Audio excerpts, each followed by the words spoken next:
Dicen que una frase mal dicha puede quebrar un corazón más rápido que un disparo.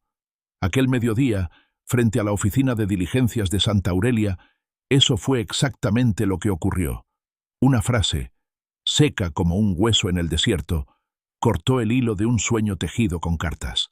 «Demasiado mayor», dijo una voz joven, con el orgullo de quien no entiende todavía cómo envejecen los días cuando una cuida a los otros y se olvida de sí misma. Lo que nadie imaginaba era que esas mismas cartas, escondidas en un lazo azul, pertenecían a un hombre distinto al que las había firmado, y que ese hombre, sin proponérselo, iba a mostrar el tipo de amor que no se promete con flores, sino con actos silenciosos. Elena Robles descendió de la diligencia con la espalda adolorida y los ojos brillantes de expectativas contenidas.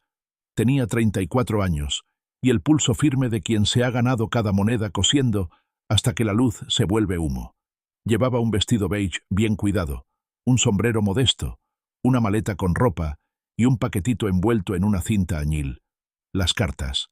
Las había releído hasta aprenderse de memoria ciertos giros torpes y a la vez dulces, frases que hablaban de corralones y cielos de septiembre, de una soledad que pedía compañía para regar almendros, de un futuro donde no se necesita juventud, sino paciencia. El pueblo la miró como siempre mira un pueblo fronterizo a quien llega sola, con curiosidad afilada y una prudencia que es máscara y cuchillo. El sol clavaba agujas en la tierra y el polvo se pegaba a los tobillos. Al otro lado de la calle, apoyado en el poste de la cantina, estaba Daniel Vega. No era tal como ella lo había imaginado. En las cartas, D.V. se describía como sobrio, laborioso, apacible. Quien la esperaba lucía botas nuevas, cinturón con hebilla grande y un sombrero ladeado con la alegría de quien sabe que todas las miradas jóvenes eventualmente le ríen las gracias. «¿Elena Robles?», preguntó él casi sin mover los labios. «Sí». Ella sonrió con timidez y extendió la mano. «Daniel, un gusto por fin». Él no le tomó la mano. La recorrió con los ojos, deteniéndose un segundo en el brillo opaco de su anillo de falange, un recuerdo de su madre, y apretó la mandíbula. A Elena le bastó ese gesto para entender que en Santa Aurelia la verdad caminaba más rápido que la diligencia. «Usted dijo 32», soltó él directo. En las cartas parecía distinta. La palabra distinta cayó con mala sombra. Un par de hombres que cargaban sacos al almacén se detuvieron a oír. «Tengo 34», respondió Elena, alzando apenas el mentón. «Y no mentí. Dije 30 y tantos». Daniel soltó una risa que no le llegó a los ojos. 30 y tantos no son 34. Yo... Dio un paso atrás. «Busco hijos. Juventud. No una...». Dudó, y el cuchillo salió. «Una mujer tan mayor». Hubo un murmullo. No fue carcajada, pero sí esa vibración que deja la curiosidad cuando se mezcla con la crueldad. Elena sintió que la cinta añil se calentaba en su mano. El desierto entero parecía reír sin ruido. La voz que la salvó no fue fuerte, pero llevaba dentro el peso de quien ha perdido y aprendido. «Eso no se dice, Daniel». El que habló fue Rafael Vega, hermano mayor de Daniel. Nadie en Santa Aurelia ignoraba que Rafael, con 42 años, sostenía el rancho con una paciencia que no se ve desde los tiempos de las misiones. Viudo desde hacía 5 inviernos, tenía una mirada donde la ceniza convivía con un fuego pequeño y obstinado. Llevaba la ropa de trabajo y las manos curtidas, pero su sombrero estaba limpio. Así eran sus cosas, gastadas, sí, pero cuidadas como a una persona. Daniel bufó, incómodo. Sus ojos, tan claros como el cielo cuando amenaza viento, parpadearon rápido. «No te metas, Rafa. Solo digo la verdad». «A veces la verdad se dice con educación», replicó el mayor, y entonces se volvió hacia Elena. «Señora Robles, soy Rafael. Si quiere, yo la acompaño a la pensión de doña Aurora. Podrá descansar, comer algo caliente y pensar con calma». Elena sujetó más fuerte la maleta. Su orgullo le pedía quedarse, tragar el agravio ahí mismo y exigir explicación. Pero el clima que se forma cuando un hombre joven decide humillar a una mujer sola no es bueno para nadie. «Gracias, don Rafael», dijo, cuidando que la voz no temblara. «Acepto». «Elena», saltó Daniel, como si se arrepintiera o como si le molestara perder el centro de la escena. «Mire, usted es buena mujer, Se le nota. Pero yo hice un trato esperando otra cosa. No me culpe por ser honesto. No lo culpo, contestó ella, con una calma que ardía. Me culpo a mí por haber creído que las palabras escritas pesan lo mismo que las dichas a la cara. Caminaron hacia la pensión entre el polvo y las miradas sesgadas. Rafael no habló. Le sostuvo la maleta, y sus pasos medidos hicieron que el aire alrededor de Elena se volviera respirable. Doña Aurora, una mujer de caderas generosas y ojos que todo lo ven, lo recibió con un asentimiento cómplice. «Cuarto del fondo, Rafael. Agua fresca y guiso», dijo, «y nadie molestará a la señorita. Ya me encargué yo». Elena dejó la maleta en la mesa y por primera vez desde que bajó de la diligencia, se permitió sentarse. Sus dedos buscaron, automáticos, el paquetito atado con la cinta añil. Rafael lo vio sin mirar. «¿Cartas?», preguntó suave. «Sí». Ella rozó el lazo. «Las que me trajeron hasta aquí». Él asintió, y por un segundo sus ojos parecieron encenderse con una luz que no venía de la ventana. «Si no le molesta», dijo Rafael, «me gustaría invitarla a comer. No por caridad, por respeto. Un trayecto así no se tapa con un plato de guiso y una cama blanda. Al menos déjeme equilibrar un poco la balanza». Elena dudó. Estaba cansada, orgullosa, dolida. Pero la voz de Rafael tenía una honestidad que no humillaba. «Acepto, don Rafael», repitió. Comieron en la mesa larga de la pensión. Afuera, el viento jugaba con las campanillas de una carreta. Dentro, las cucharas golpeaban los bordes de los platos con un ritmo que a Elena le recordó su antiguo taller de costura. Hablaron de lo imprescindible, del viaje, del calor, de cómo en Santa Aurelia la lluvia podía caer como si el cielo se arrepintiera de haberla prometido. «Cuando llueve en agosto, la tierra huele a café tostado y esperanza», murmuró Rafael, sin darse cuenta de que lo decía en voz alta. La frase ejecutó un milagro triste. Detuvo el tiempo. Elena levantó la mirada, las cejas tensas. Aquellas palabras no eran de conversación casual. Eran de carta. Eran suyas y ajenas a la vez. «¿Cómo dijo?», preguntó, muy baja. Rafael tardó una eternidad en responder, y cuando lo hizo, fue como si soltara una piedra que llevaba demasiado en el pecho. «Perdóneme». Se llevó los dedos al puente de la nariz. «No planeé esto. No pensé que la vida nos pondría en esta mesa. Es verdad que Daniel respondió a su anuncio. Es verdad que él buscaba compañía por conveniencia. También es verdad que él no sabe escribir más que su nombre. Las cartas las escribí yo». Elena sintió que el suelo se volvía blando como barro recién regado. No supo si estaba sentada o de pie. Vio, con una claridad que duele, su propio reflejo en la ventana. Una mujer que había cruzado medio país por la voz de un hombre que no era el que creía. «¿Usted?». La palabra se le quebró en la mitad. «Usted me dijo que los almendros florecen como si fueran pequeños fuegos blancos, que una casa se arma a doble puntada, con paciencia y con pan. Usted». «Yo», admitió él, con una humildad que no pedía consuelo. «Daniel me lo pidió. Me dictaba lo que quería decir, o creía que quería.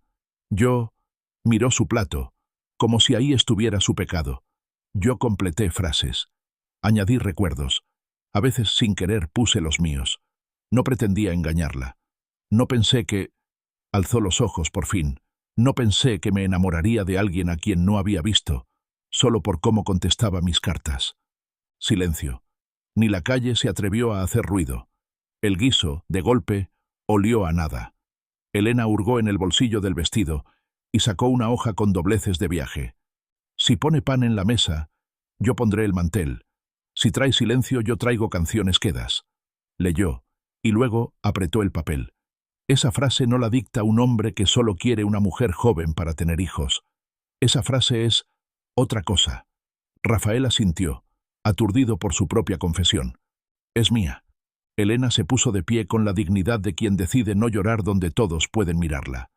«Entonces la que fue engañada no fue solo esta mujer demasiado mayor, don Rafael. También fueron sus palabras. Las usaron como máscara». Lo miró hondo. «¿Qué quiere de mí?». Rafael tragó saliva. No era un hombre de hablar mucho, pero cuando habló, lo hizo con la claridad de quien ha entendido el precio del silencio. «Que no se vaya de Santa Aurelia con la idea de que aquí solo hay desdenes. Que me permita no explicarme, eso es fácil. Demostrar. Con hechos. No le pido nada a cambio, ni ahora ni después. Si decide subir a la diligencia el viernes, yo mismo cargaré su maleta. Pero si se queda unos días, verá que hay amores que no dependen del calendario. Elena respiró despacio, contando hasta 5 como cuando se ensarta una aguja. No decida con hambre ni con humillación. Le había enseñado su madre. Comió 2 cucharadas más, pagó su parte y dijo: «Me quedaré 3 días. Encontraré trabajo de costura. No por usted, sino por mí. No quiero que el último recuerdo de mi coraje sea regresar vencida». «Gracias», susurró Rafael, como si le hubieran prestado la vida un rato. Esa tarde, mientras el cielo se cubría con nubes finas, Elena visitó el almacén de los Miranda. Ofreció sus servicios. Doña Miranda miró los dobladillos de su propio delantal y pensó en sus hijas. «Traiga mañana una muestra», pidió. «Si cose como habla, tendremos trato». Al salir pasó frente a la cantina. Daniel estaba en la puerta con 2 amigos. El orgullo le había vuelto el gesto más tosco. «Oiga, señorita», gritó con media sonrisa. «Sin rencores. Yo tal vez le encuentre quien la quiera. En el pueblo hay viudos que no son tan exigentes, ¿eh?» Elena no se detuvo. Sus pasos no temblaron. Pero la frase, como todas las frases que raspan, encontró su lugar para doler. De pronto, una sombra se interpuso entre ella y el sol. «Basta, Daniel», dijo Rafael, con una calma que helaba más que los gritos. «No hables así de quien tuvo más valor que cualquiera de nosotros. Cruzó sola medio mundo. Tú no cruzaste ni la calle para pedir disculpas». «¿Vas a hacerla tu santa, Rafa?», se burló el menor. «¿Vas a proclamarla reina de la pensión?». «Voy a pedirte que calles», respondió Rafael. «Por respeto a ella y a mí». Hubo un segundo en que todo pudo estallar. Los amigos de Daniel se miraron de reojo, midiendo si el espectáculo valía la pena. Pero el mayor no levantó los puños, solo la mirada. Y fue suficiente para que el menor se apartara, soltando una risa breve, incómoda, como una cuerda floja que se corta. Elena siguió su camino. Esa noche durmió poco. Las palabras de Rafael, «verá que hay amores que no dependen del calendario», se le repitieron como un goteo sobre piedra. Al alba, bajó a la cocina de la pensión y pidió hilo, aguja y un pedazo de tela. Doña Aurora le dejó un cajón entero. «Mi marido en paz descansa siempre decía que la nieve no cae en Santa Aurelia», comentó la dueña. «Pero hay silencios que se le parecen. No deje que ese muchacho le congele el ánimo». Elena sonrió por primera vez desde que llegó. Cose, puntada tras puntada, mientras el pueblo despertaba. A media mañana, Rafael apareció con una cesta. «No vengo a molestar», anunció desde la puerta. «Traje leche, pan y membrillo de la última cosecha. De parte de mi madre, doña Inés. Quiere invitarla a cenar esta noche. Dice que una mujer valiente no debe comer sola después de un desaire». Elena dudó. Sentía el impulso de decir que no. Pero aquel gesto, pasado por la voz de una madre, no le parecía una trampa. Parecía comunidad. «Dígale que iré. No tengo nada que esconder». «Se lo diré», respondió Rafael y dejó la cesta en la mesa como quien deja un compromiso. Durante el día, Elena cosió 4 dobladillos y un cuello. Vino una maestra a pedirle que arreglara 2 vestidos de escuela. Cada puntada le devolvía una parte de sí misma que creía perdida en el camino. Al atardecer, se puso su vestido más claro, recogió el cabello y guardó la cinta añil en el bolsillo. Fue al rancho de los Vega en un carricoche prestado por doña Aurora. La casa no era ostentosa, pero estaba limpia y bien hecha. Doña Inés resultó ser una mujer de manos suaves y carácter firme. Le ofreció sopa caliente y un abrazo con la mirada. Daniel no estaba.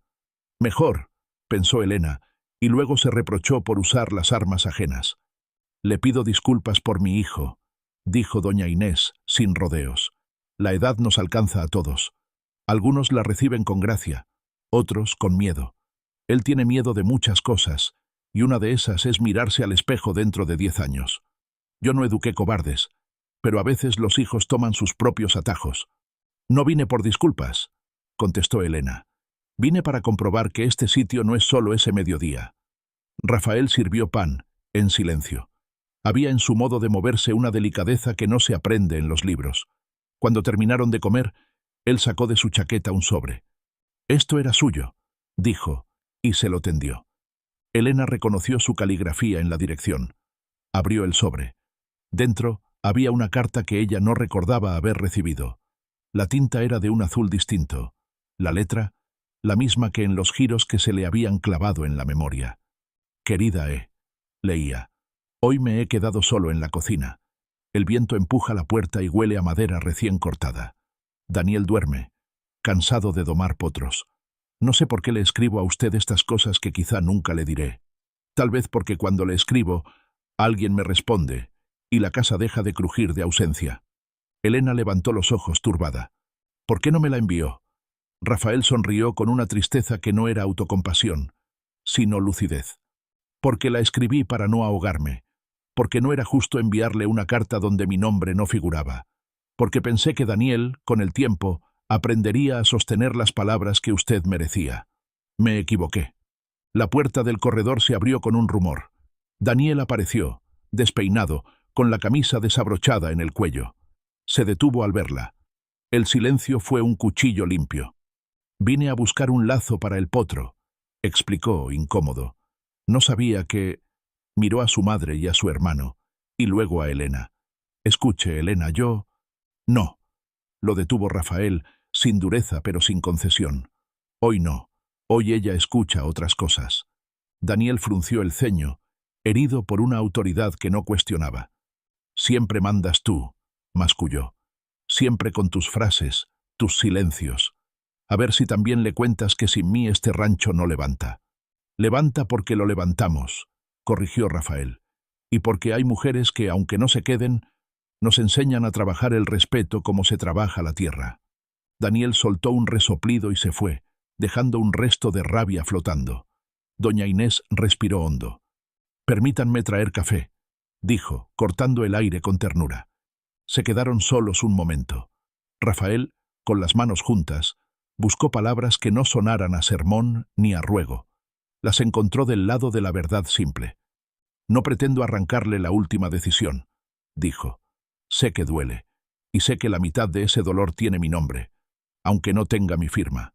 Por eso, si la diligencia adelanta su salida por la tormenta que anuncian, yo mismo la acompañaré. Pero antes de irse, quisiera leerle algo». Elena asintió, a pesar suyo. Rafael desplegó la hoja que había traído y leyó en voz baja, como si cuidara de no despertar a un niño. «Si alguna vez usted llega a Santa Aurelia y yo no soy capaz de reconocerla a la primera mirada, será porque el polvo me habrá cegado. Pero si me ocupo de quitarle ese polvo a su maleta, a su sombrero y a sus manos, y luego le extiendo un vaso de agua sin preguntar, entonces sabrá que sí la he reconocido. No por su edad, sino por su brío». Elena cerró los ojos un momento. Cuando los abrió, la noche tenía estrellas afiladas. Las ranas del arroyo empezaban su concierto. Doña Inés volvió con el café y una sonrisa. «Dicen que mañana temprano la diligencia adelanta salida», avisó, como quien deja una piedra en el camino para que no se tropiece. «Hay suroestes raros». Rafael sostuvo la mirada de Elena, sin apurarla. «Si decide irse la entenderé. Si decide quedarse 3 días más, también. Lo que elija, que sea desde la calma, no desde la herida». Elena se levantó despacio. Guardó la carta que no había sido enviada junto con las otras, dentro de la cinta añil. En la puerta, antes de subir al carricoche, dijo: «No sé aún qué haré mañana, pero sé algo. No permitiré que nadie vuelva a llamarme demasiado mayor como insulto. Si me quedo, será porque me pertenece la posibilidad de elegir, no porque me la otorguen».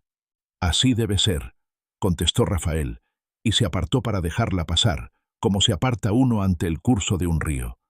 La dejó en la pensión. Cuando Elena subió a su cuarto, una ráfaga tibia hizo que la cortina bailara. Abrió la ventana. El pueblo parecía contener la respiración. Sobre la mesa, extendió las cartas. Tocó cada línea con la yema de los dedos, como quien palpa una herida que empieza a cerrar por los bordes. Afuera, un trote breve. Rafael se marchaba. Adentro, el reloj de pared marcó las 10. 3 golpes, una pausa, otros 3, como una promesa. Elena apagó la lámpara. Se acostó sin desvestirse del todo, como hacen los que no confían en el amanecer. Antes de que el sueño la venciera, imaginó su vida como una tela nueva. La trama estaba tensa, pero el diseño aún podía elegirse. Había puntadas torcidas, sí, pero también manos capaces de enderezarlas. A la mañana siguiente, antes de que el gallo del vecino se decidiera a cantar, el carrero de la diligencia golpeó la campana de la plaza. «Salida adelantada por tormenta en el paso», gritó. Elena se incorporó de golpe. El aire olía a tierra que recuerda cómo se abre. Se asomó.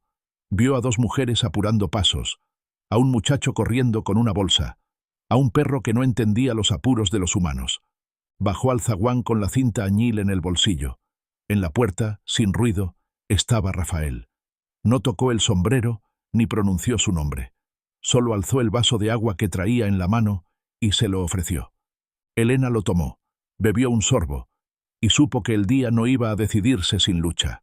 Entre la diligencia que partía y el rancho que invitaba, entre el agravio y la promesa, una mujer tejía su destino con paciencia, y el pueblo entero, sin decirlo, esperaba. Elena sostuvo el vaso de agua que Rafael le ofrecía como si fuera una brújula. No dijo sí ni no. Respiró. A pocos metros, el carrero apuraba a los rezagados. La diligencia iba a partir antes por la tormenta que se formaba en el paso. Dos mujeres subieron con prisa. Un hombre cerró su valija con un cinto. Un chico lloró al ver alejarse a su padre. El cielo tenía ese color que no es gris ni azul. Un aviso. «No voy a decidir al ritmo de una campana», dijo por fin Elena, dejando el vaso sobre el alféizar. «Me quedo, por ahora. Quiero llevar mi muestra a doña Miranda». Rafael asintió, con la humildad de quien entiende que la victoria verdadera es no empujar.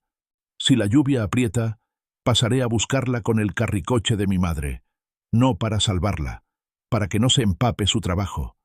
Elena sonrió apenas, y ese gesto pequeño encendió, sin ruido, una lámpara en los ojos de Rafael.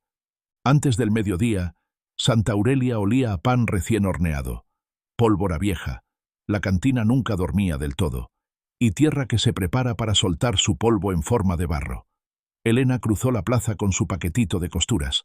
Doña Miranda, práctica, examinó la muestra sin palabras suaves innecesarias.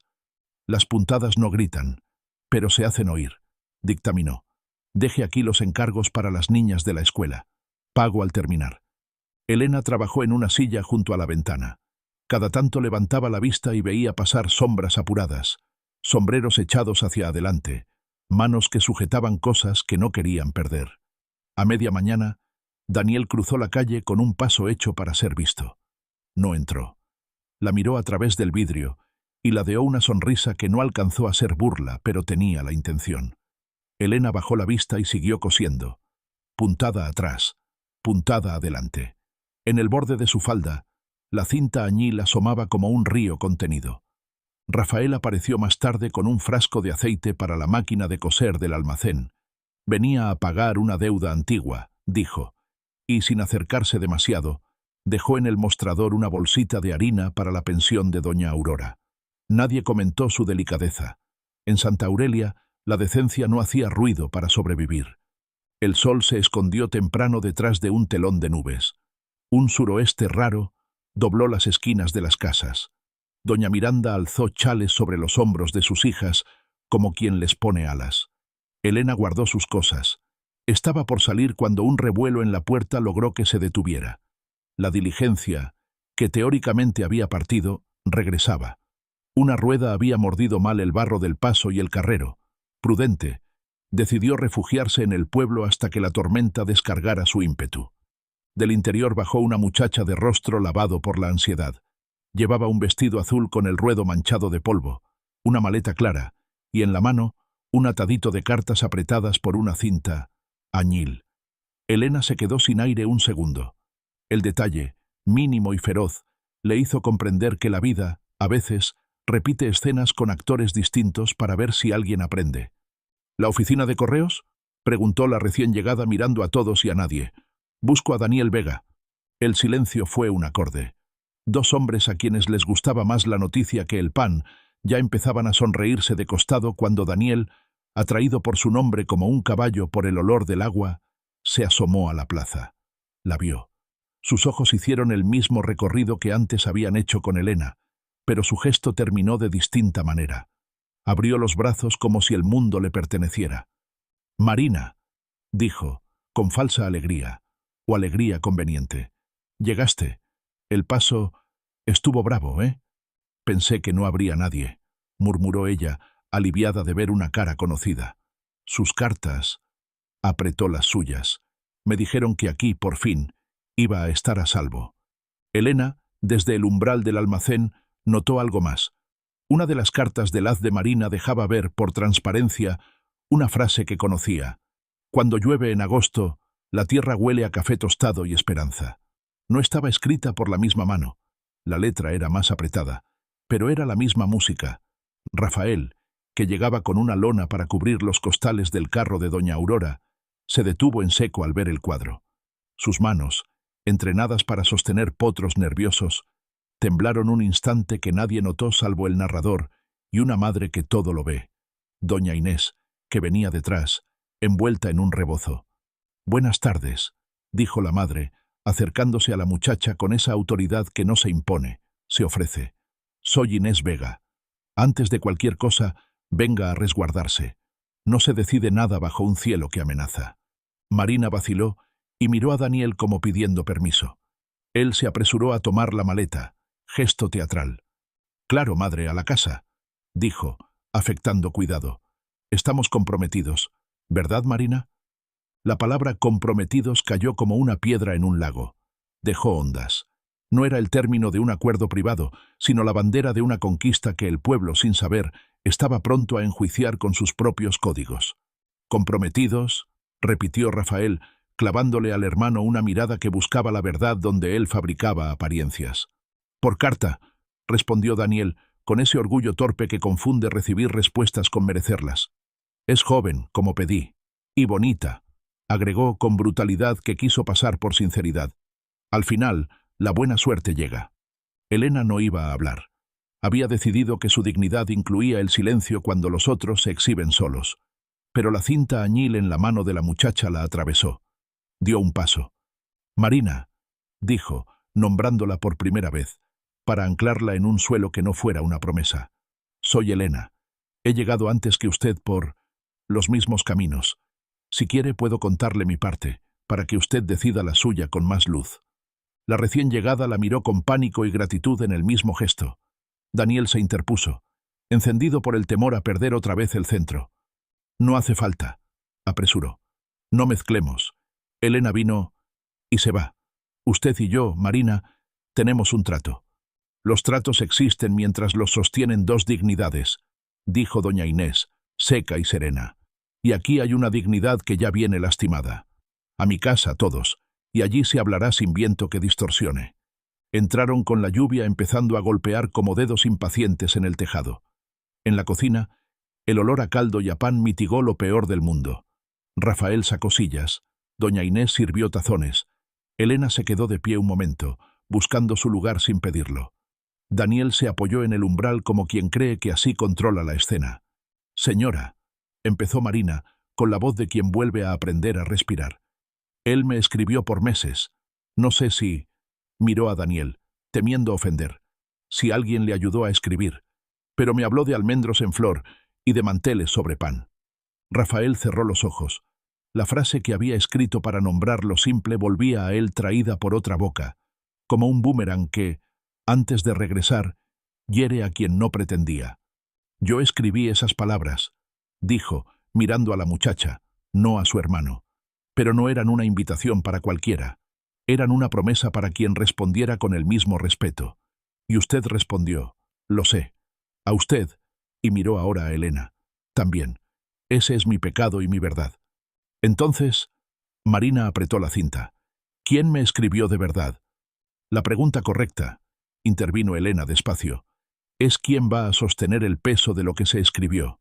Palabras sobran, hechos escasean». Daniel quiso reír, pero la risa se le atragantó ante la mirada de su madre. «Yo sostendré», dijo, fanfarrón, sin creer del todo lo que decía. «Marina sabe en lo que se metía». «No, hijo», lo cortó doña Inés. «Marina no sabía que tú mides a las personas con una vara que perderás con los años. Y tú, Rafael», añadió, girándose hacia el mayor con justicia imparcial, «sabías que esas palabras ataban. No envuelvas tu culpa con papel de poesía.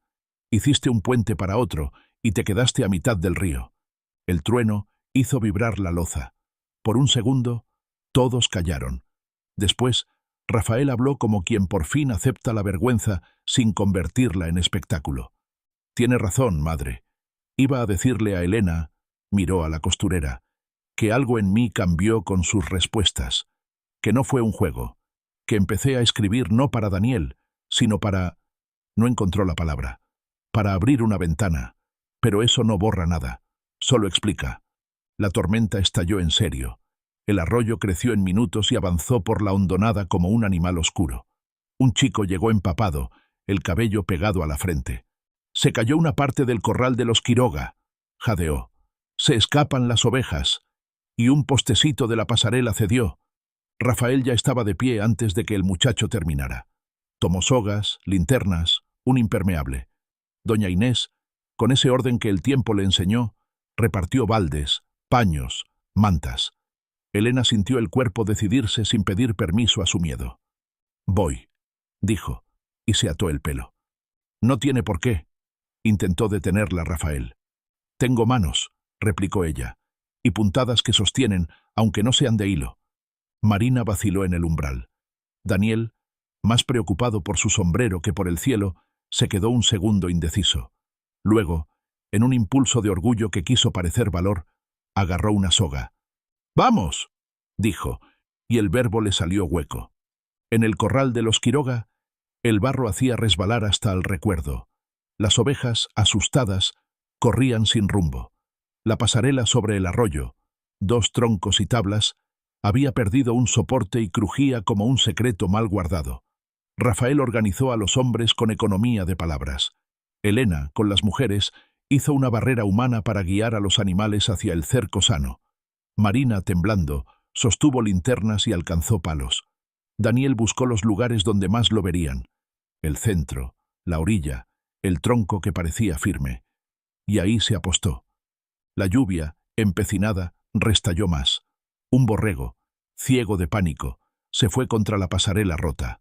La tabla cedió, y la oveja, con su lana hinchada, cayó al agua en un chapuzón que partió el aire. Marina dio un grito.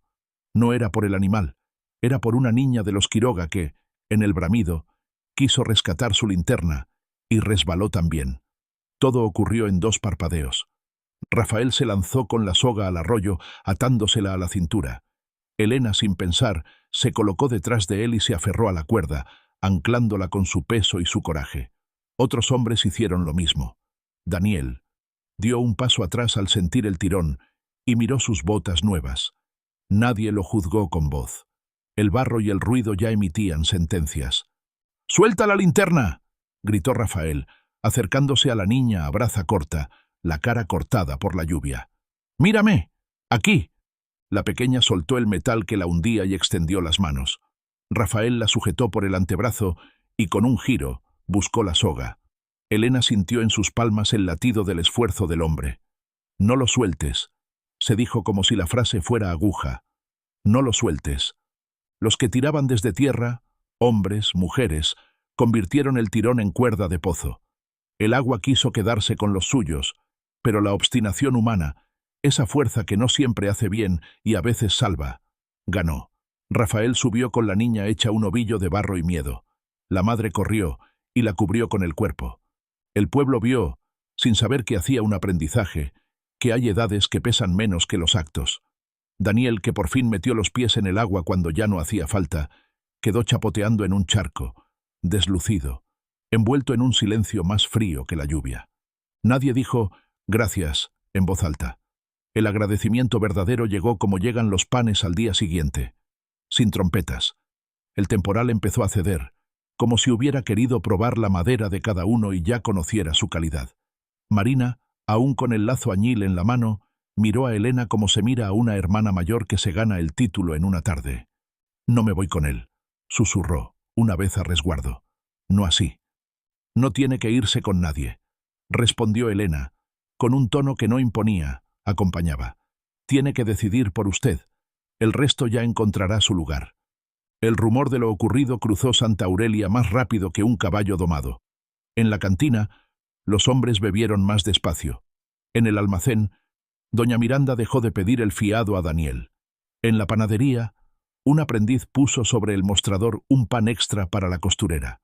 No fue castigo dictado, sino consecuencia natural. El pueblo, con sus códigos, acomodaba piezas. Esa noche, en la cocina de los Vega, las sillas volvieron a su sitio. La niña Salvada dormía en su casa con fiebre leve y té de hierbas. Doña Inés amasaba en silencio. Daniel llegó con la mirada más baja que por la mañana. No pidió permiso para hablar. No hizo discursos. Se paró frente a Elena, ante su madre, ante su hermano, y dijo con voz seca: «Fui cobarde». La palabra, reconocida, abrió una puerta. Nadie aplaudió, nadie humilló. Doña Inés asintió, y eso bastó. Rafael, que aún tenía barro en las uñas, lo miró con un cansancio limpio. «Mañana», dijo, «vas a ir a la casa de los Quiroga a reparar la pasarela tú solo. Sin amigos, sin público. Nadie te va a mirar. Y vas a dejar un costal de maíz». Hizo una pausa. «Después, vas a ir al almacén a pagar lo que debes desde la semana pasada.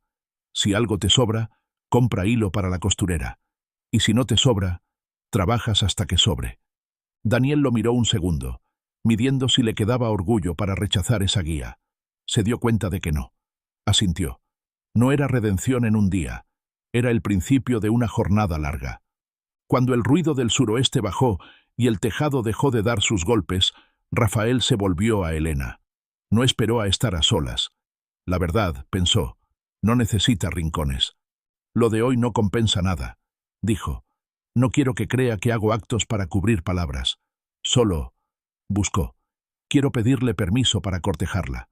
Sin cartas prestadas, con mi letra, con mi voz. Si me dice que no, lo entenderé. Si me dice que sí, no le prometo flores fuera de temporada. Le prometo pan y mantel. Sonrió sin atreverse. Y paciencia. Y que la edad solo cuente para saber cuántos inviernos juntamos. Elena no respondió enseguida.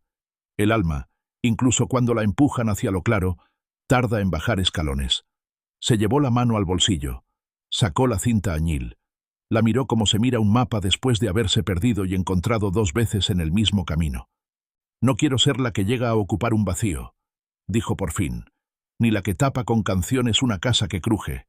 Quiero ser la que decide su propia puerta. Usted», lo miró, «hoy abrió una. No para mí, sino para sí mismo. No sé si hay nosotros, Rafael, pero hay un ahora que me gusta. Podemos empezar por ahí». «Gracias», dijo él, y no fue una palabra. Fue un pan recién cortado. Marina, que había oído desde la sala con una taza entre las manos, se acercó. «Yo», tartamudeó, «mañana volveré con la diligencia. No porque el pueblo sea malo, porque aún no soy de aquí. Y porque antes de estar con alguien, quiero saber quién soy cuando cruzo calles sin que me nombren. Y eso», aprobó doña Inés, «es señal de que un día, si vuelve, volverá por decisión y no por destino». El amanecer trajo un cielo lavado, como si la noche hubiera pasado un paño tibio sobre el mundo.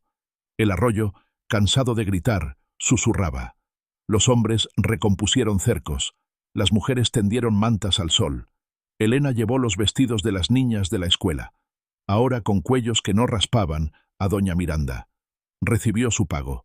Al pasar frente a la cantina, Daniel salía con un saco de maíz al hombro. No presumía, no ladeaba el sombrero. La vio, quiso saludar y apenas inclinó la cabeza. Elena hizo lo mismo. No eran enemigos. Eran 2 seres humanos que se habían visto en sus aristas. Rafael la esperó a la sombra del algarrobo de la plaza. Traía un cuaderno delgado y un lápiz gastado. «Si todavía acepta», dijo, con timidez que no fingía, «me gustaría hacer algo que no hice nunca. Escribirle estando usted delante. Y leerle sin esconderme». Se sentaron en el banco. Él tomó aire, abrió el cuaderno y con letra clara escribió despacio, prestando atención a cada trazo como si fueran cercos que, si se apuran, se caen. «Querida Elena, hoy no llueve en agosto, pero la tierra huele a pan. Me gustaría invitarla a caminar hasta el almendro que planté con mi padre cuando era muchacho. Ha florecido menos estos años, es verdad. Dicen que los árboles envejecen con nosotros. Yo digo que también aprenden a florecer de otro modo, más corto, más hondo, menos para los que pasan y más para los que se quedan. Si usted viene, le mostraré dónde el arroyo dejó barro que vamos a convertir en ladrillo, y dónde pienso poner una mesa, con pan y mantel. Levantó la vista. Elena, que no era de llorar ante cualquiera, dejó que una lágrima encontrara su camino sin vergüenza. No era dolor, no era alivio, era una gota de reconocimiento. Sí, dijo. Caminemos. Fueron por el sendero que llevaba al almendro.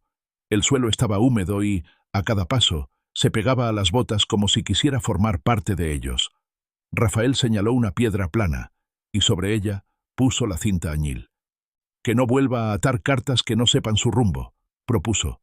Que ate lo que merezca ser atado, como un mantel a la mesa cuando sopla el suroeste, sugirió ella, y los dos rieron con la seriedad de quien entiende lo que se juega en bromas pequeñas. El almendro no estaba en su gloria, pero guardaba un verdor obstinado en las puntas. Rafael tocó el tronco con respeto. Envejecer, dijo, no es perder flores, es aprender cuándo ponerlas. Elena, que había sido llamada demasiado mayor, por quien aún no sabía contar sus propias horas, apoyó la palma en la corteza áspera. Sintió una fuerza tranquila, hecha de inviernos pasados y primaveras que no necesitan estridencia. Una mujer adulta, con pasado pesado y presente en construcción, eligió, no un hombre, no un techo, no un pueblo. Eligió su voz, y desde esa voz dijo, Rafael, lo intentemos. Si un día no resulta, nadie habrá usado palabras de más. Pero si resulta, será porque supimos esperarnos, y porque un pueblo, con sus ojos, nos puso la vara que de verdad importa. Él no corrió a tomarla de la mano. Le pidió permiso con un gesto. Ella se lo dio. Caminaron en silencio. En la orilla del arroyo, un grupo de niñas ensayaba canciones para la escuela. Al verlos, una soltó un «Hola», que sonó a bendición laica. Al fondo, Daniel clavaba un poste como quien aprende a corregir su propia sombra con trabajo. Marina, en la diligencia, miró por la ventanilla y, con una sonrisa breve, guardó su cinta añil en la bolsa para, quizá, un mantel futuro. El narrador podría adornar el desenlace. Podría poner unos fuegos en el cielo, o un gallo cantando tarde, o un puente que se recompone solo. No hace falta. El final verdadero sucedió cuando, tiempo después, una estación, dos, da lo mismo. La mesa de los Vega tuvo pan y mantel al mismo tiempo, y la risa en la casa no necesitó alzar la voz para llenar los huecos. Elena cosió cortinas que no tapaban la luz. Rafael escribió menos y trabajó igual, y cuando escribió, lo hizo en voz alta frente a ella. Nadie dictó sentencia a Daniel. El castigo fue otro: oír, día tras día, la música de una casa donde el amor no fingía juventud, y aprender, tilde por tilde, a escribir la palabra respeto con sus manos. Un domingo colocó sobre la mesa un plato de membrillo y dijo, sin mirar a nadie en particular, «Gracias por no dejarme ser menos de lo que puedo». Doña Inés sonrió con el orgullo grave de las madres que han peleado batallas sin balas. Afuera, los almendros, los de todos, florecieron a destiempo, como hacen las cosas que por fin encuentran su clima. Y la cinta añil, ahora atando el mantel a la mesa, supo que, al fin, tocaba sostener lo que permanece cuando amaina el viento. A continuación tenemos dos historias increíbles que te están esperando. Solo haz clic en la imagen que quieras ver y comenzará a reproducirse.